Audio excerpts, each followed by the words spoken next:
It's that time of summer in Minnesota where we have tons of fresh corn coming in. We picked up some at a roadside stand, and today I'm going to show you how we preserve and freeze this corn for later use.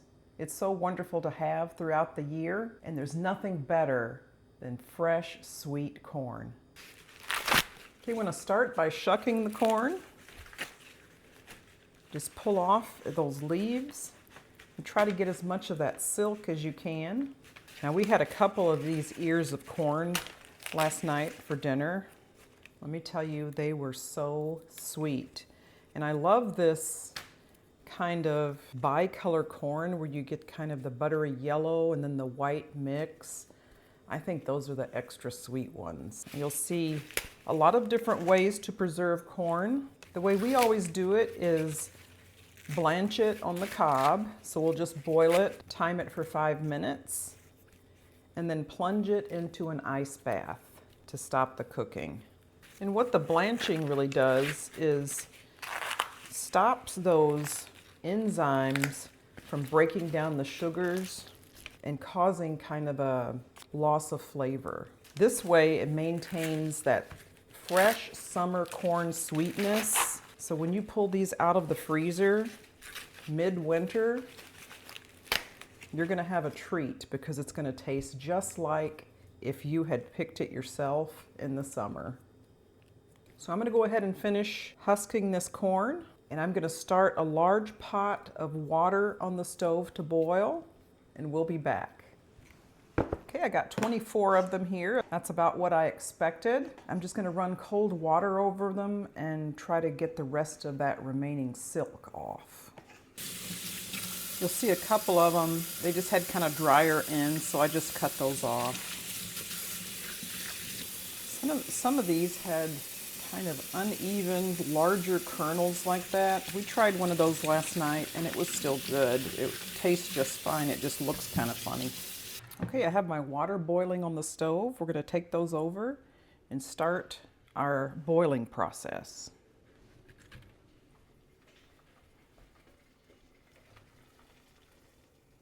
I'm just gonna drop in however many this will hold without flowing over. Okay, I'm gonna bring it back up to a boil, and then we'll let it boil for 5 minutes. And then we'll plunge it into some ice water. I'm going to make sure that those are submerged if you can. Okay, that's been 5 minutes. Transfer these to my little container here. And we'll leave that boiling for the next batch. Clean sink full of cold water. I'm going to add some ice to that. Plunge that corn into the ice water.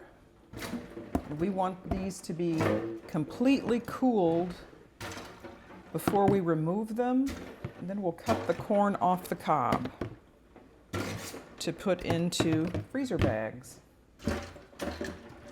So that's going to stop the cooking. It's going to brighten up that corn color. Looks pretty already. Okay, my second batch is in. I just used the same water, no need to start over with new water. As soon as that comes to a good boil, I'll set the timer for 5 minutes.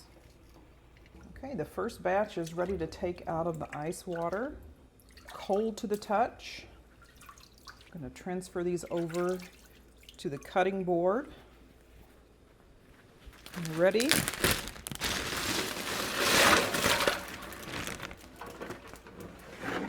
Second batch.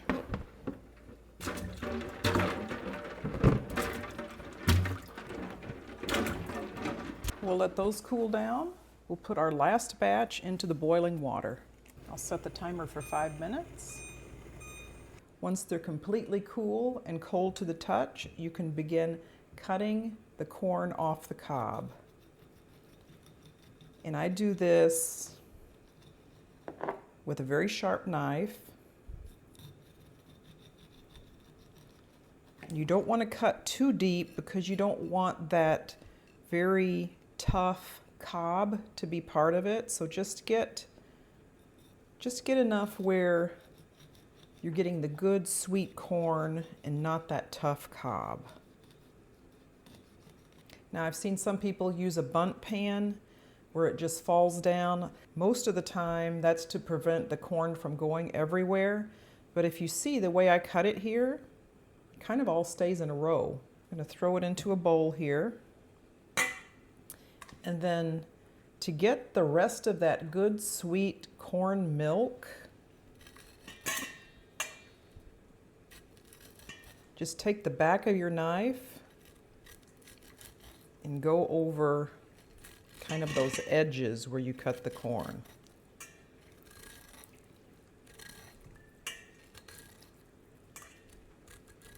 You don't want to leave any of that good sweetness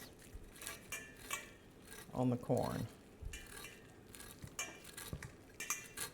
Once you've done this a couple of times, you get the hang of it. It's really very easy.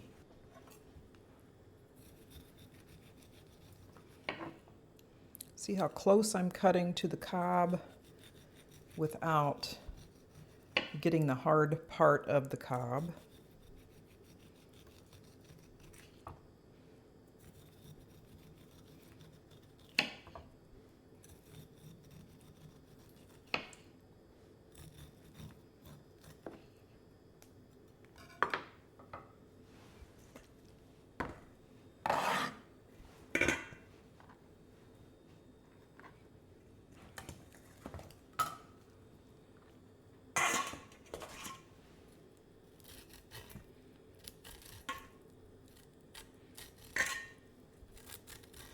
Take the back edge of the knife, run it down there, clean that cob up. Now I've never frozen the whole cobs before. I really just don't have enough room in my freezer for that.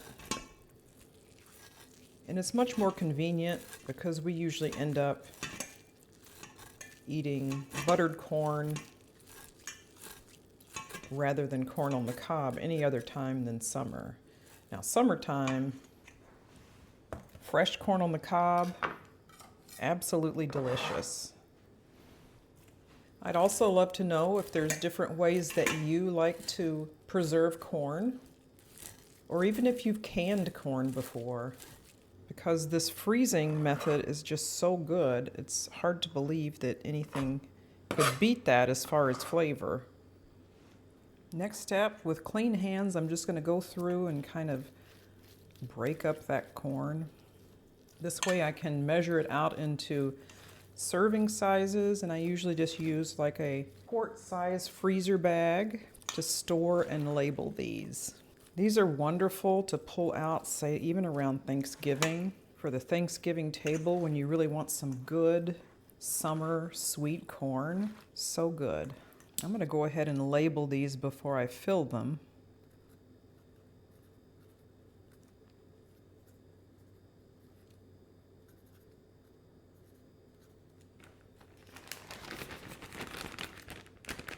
I usually want to end up putting a couple of cups. Now you can put more if you like, but that works for us. I'm going to press it down as best you can, get most of the air out. Now I do have like a vacuum sealer, but I don't usually end up using it for corn because when it seals the corn, it kind of draws the juices out. Press as much of the air as you can out of there and seal it. And you can store those flat in the freezer. So a quart-sized bag will hold 2 to 3 cups of corn. Okay, I'm going to take the remaining corn, go through that same process, and I'll tell you in the end how many quart bags of corn we got from 24 ears of corn. I hope you use this method to preserve your corn because it really is very good for good corn all year round. Now I will be making some other corn recipes, so stay tuned for a corn mock choux recipe, which is kind of like a succotash. It's a South Louisiana Cajun recipe made with corn, onions, peppers, and oftentimes a meat like sausage or bacon, and it's a wonderful side dish. Now, the Minnesota State Fair is coming up, and one of the most popular food stands at the fair is their fresh corn stand. So they'll roast corn for you right in the husk, slather it in butter. You'll see people walking all over the fair with their corn on the cob, slathered in butter. And it really is one of the best foods at the fair. Comment down below with your favorite corn recipes. Do you like corn fritters? You like straight corn on the cob with lots of butter? Or do you like your corn in like a corn chowder? I've even heard some people make corn ice cream. Okay, I'm all done. Now for 24 fresh ears of corn, I was able to get 9 quart-size bags of sweet corn. This is a perfect way to preserve your sweet corn and have that juicy, sweet, delicious flavor all year long. Take advantage of this opportunity in the summer to support your local farmers and your farmers markets. Grab some of that wonderful fresh sweet corn and put it up for the winter. We'll see you next time.